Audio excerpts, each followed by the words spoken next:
Good morning everyone. अब हम जीवन की उत्पत्ति ओरिजिन ऑफ लाइफ के बारे में पढ़ेंगे कि पृथ्वी पर जीवन की उत्पत्ति कैसे हुई। तो सबसे पहले हम जानेंगे पृथ्वी का उद्गम लगभग 4.6 अरब वर्ष पूर्व प्रज्वलित गैसों का तात्पर्य है दहकते हुए आग का गोला,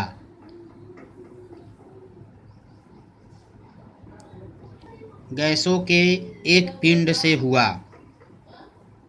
पृथ्वी पर जीवन की उत्पत्ति कैसे, कब और कहाँ हुई, इस संबंध में प्राचीन काल से समय समय पर दार्शनिकों और वैज्ञानिकों ने अपने अपने मत प्रकट किए, जो निम्नवत हैं। जीवन की उत्पत्ति प्राचीन परिकल्पनाएं। इसमें पहला मत है अनादिवाद। इसके अनुसार पृथ्वी पर आज पाए जाने वाले सभी जीवधारी सृष्टि के प्रारंभ से ही विद्यमान हैं, भविष्य में भी बने रहेंगे। यह परिकल्पना गलत सिद्ध हो चुकी है, क्योंकि प्राचीन काल में पाए जाने वाले जीवधारी आज पृथ्वी पर विद्यमान नहीं हैं। पृथ्वी की विभिन्न युगों की चट्टानों से प्राप्त होने वाले जीवाश्म इस परिकल्पना को निराधार सिद्ध करते हैं। दूसरा मत है विशिष्ट सृष्टिवाद। इसके अनुसार पृथ्वी पर जीवधारियों का निर्माण किसी अलौकिक शक्ति द्वारा हुई।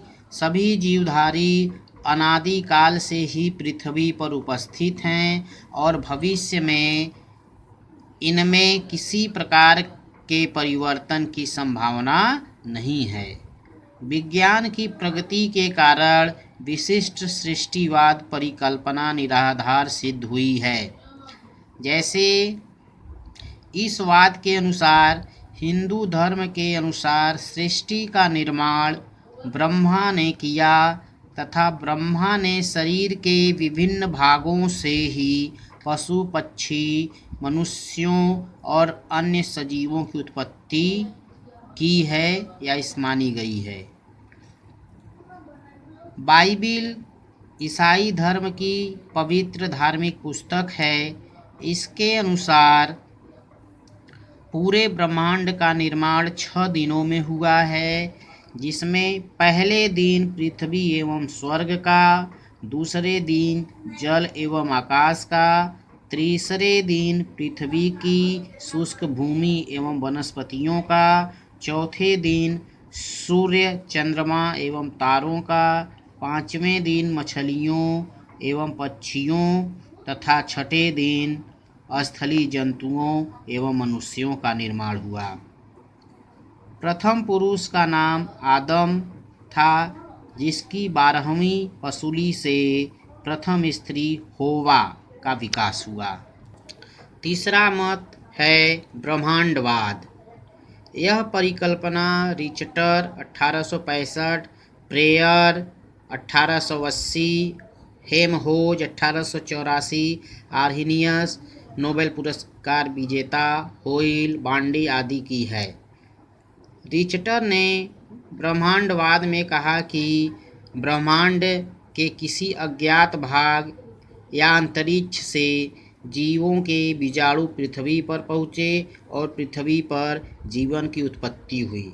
लेकिन अधिकांश वैज्ञानिक इस बात को अस्वीकार करते हैं, क्योंकि उनका कहना है कि अंतरिक्ष इतना ठंडा, शुष्क और विकिरक है, जिससे इसमें से गुजरते समय कोई भी जीव जीवित नहीं रह सकता।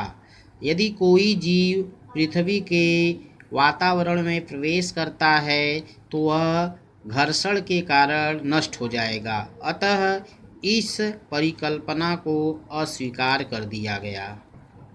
अगला मत है प्रलयवाद। इसे क्यूवियर 1796 ने दिया। इसके अनुसार पृथ्वी पर समय समय पर प्रलय आती रहती है, जिसके फलस्वरूप पृथ्वी पर से सभी जीव नष्ट हो जाते हैं। प्रलय के बाद अकार्बनिक पदार्थों से पुनः नए नए जीवों की उत्पत्ति होती रहती है। अगला वाद है पांचवा, स्वतः जननवाद, या इसे हम अजीवात जीवोत्पत्तिवाद कहते हैं, बिना जीवों के जीवों की उत्पत्ति। इस वाद के समर्थक अरस्तु, प्लेटो, थेल्स आदि दार्शनिक हैं। इनके अनुसार जीवों की उत्पत्ति अजीवित पदार्थों से हुई है, या पृथ्वी पर जीवों की उत्पत्ति स्वतः अपने आप होती है। अरस्तु, थेल्स, प्लेटो आदि के अनुसार तालाब के कीचड़ में मछलियाँ, मेढक व कछुए आदि की उत्पत्ति स्वयं होती है, तथा गोबर, मल, सड़े गले पदार्थों से कीड़े मकोड़े, बिच्छू आदि अपने आप उत्पन्न हो जाते हैं। इसी तरह पसीने से जू की उत्पत्ति भी स्वतः हो जाती है। इस संबंध में एक वैज्ञानिक हैं जिनका नाम वान हेलमांड है। उन्होंने एक प्रयोग किया, वान हेलमांड का प्रयोग। इनके अनुसार पसीने से भीगी हुई कमीज और गेहूं की बालियों को 21 दिनों तक एक संदूक में बंद करके रखने पर 21 दिन बाद उसमें स्वतः चूहे उत्पन्न हो जाते हैं। अतः इन्होंने कहा कि उपर्युक्त प्रयोग के आधार पर जीवों की उत्पत्ति बिना जीवों से होती है। बाद में कुछ वैज्ञानिकों ने इनका विरोध किए और अपने प्रयोगों द्वारा इस वाद को गलत सिद्ध किया। अगला वाद है जीवात जीवोत्पत्तिवाद, जिसका तात्पर्य है जीवों के द्वारा जीवों की उत्पत्ति। यह वाद स्वतः जननवाद को गलत सिद्ध करता है और कहता है कि जीवों की उत्पत्ति जीवों से हुई है। इस वाद के संदर्भ में अनेक वैज्ञानिकों ने अपने अपने प्रयोग किए हैं, जो निम्नवत हैं। जैसे पहला है फ्रांसिस्को रेडी का प्रयोग, दूसरा है लुई पास्चर का प्रयोग। अब हम इसे एक एक करके समझेंगे। फ्रांसिस्को रेडी का प्रयोग। इस प्रयोग में फ्रांसिस्को रेडी ने 3 जार लिए और उसमें उन्होंने मांस के टुकड़े को अच्छी तरह से उबाल कर रखा और तीनों जारों को क्रमशः A, B, C, D के रूप में वर्गीकृत कर दिया।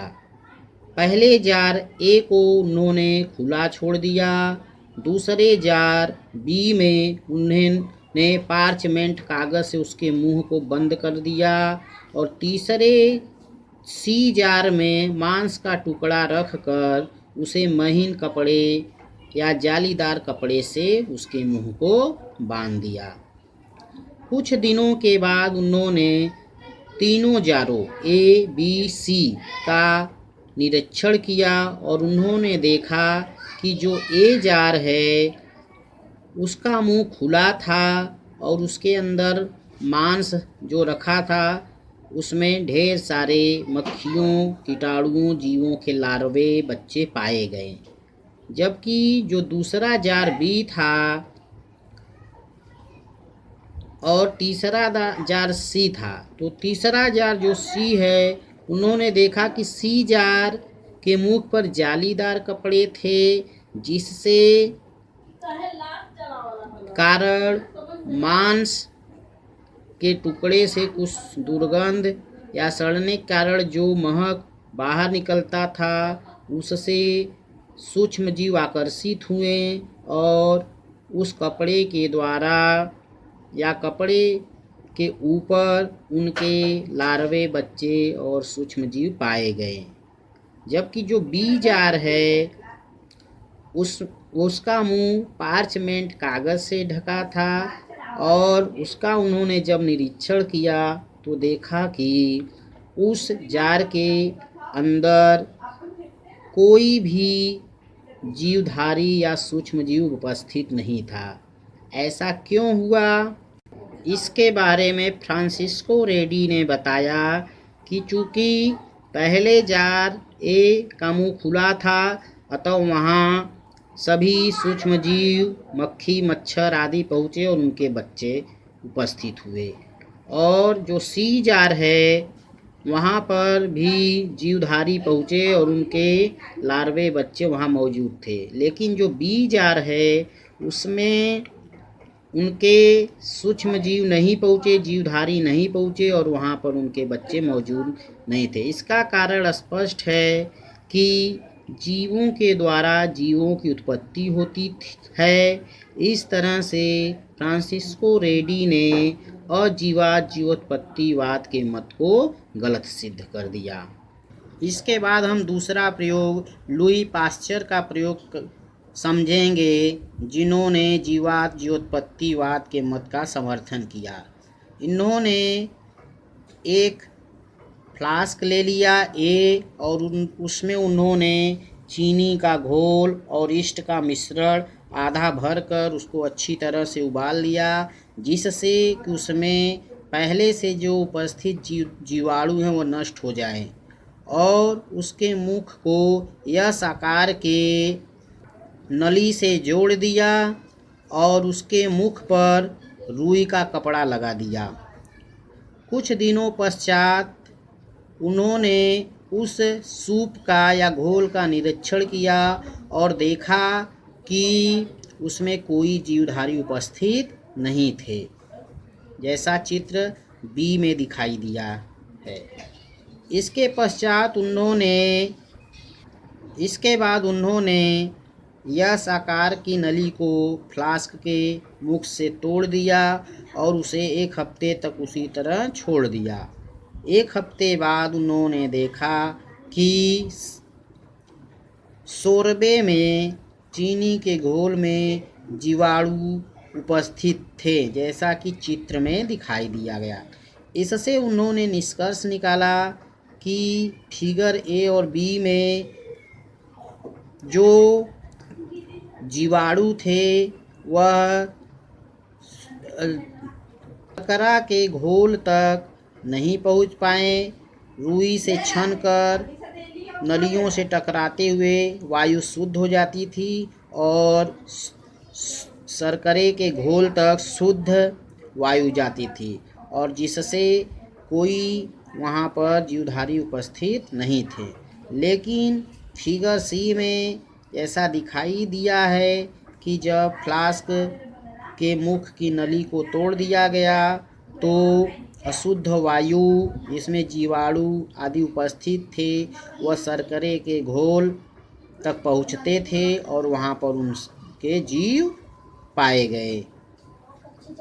अतः लुई पाश्चर ने सिद्ध कर दिया कि जीवों की उत्पत्ति जीवों के द्वारा होती है। अब हम पृथ्वी पर जीवन की उत्पत्ति के संबंध में आधुनिक या प्रकृतिवाद परिकल्पना का अध्ययन करेंगे। इसके लिए हम अगले वीडियो में पढ़ेंगे, समझेंगे। तब तक के लिए धन्यवाद। देखते रहिए और अपने दोस्तों से यह वीडियो अधिक से अधिक शेयर करिए, जिससे उन्हें भी इन सभी विषयों की जानकारी प्राप्त हो सके। धन्यवाद।